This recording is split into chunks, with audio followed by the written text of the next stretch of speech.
Sylvie Bedian.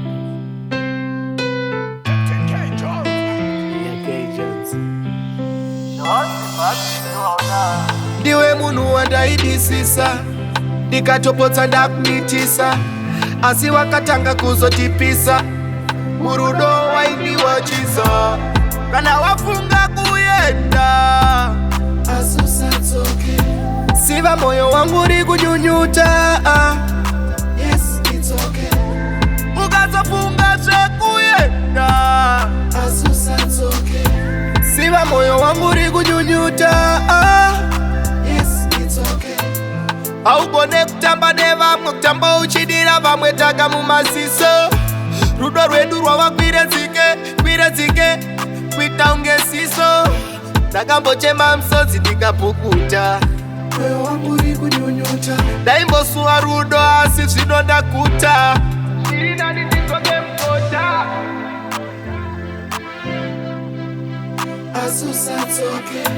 Siva moyo wangu uri kunyunyuta. Yes, it's okay. Ukazofunga zvekuyenda, asi usatsoke. Siva moyo wangu uri kunyunyuta. Yes, it's okay. Newe ndine daka, wakanditamba kunge rakaraka. Uri zikipa, andikora kuita unge kaka. Ndiwe munhu wandaidisisa ndikatopotsa ndakumitisa, asi wakatanga kuzotipisa.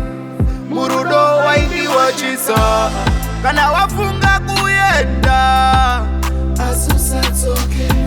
Siva moyo wangu uri kunyunyuta. Yes, it's okay. Ukazofunga zvekuyenda, asi usatsoke. Siva moyo wangu uri kunyunyuta.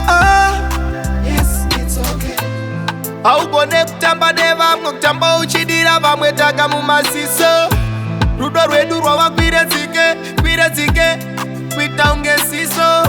Ndakambochema musodzi ndikapukuta, moyo wangu uri kunyunyuta. Ndaimbosuwa rudo asi zvino ndakuta.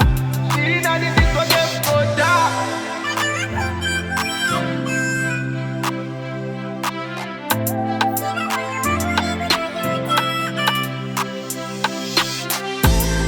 ukazofunga zvekuyenda, asi usatsoke.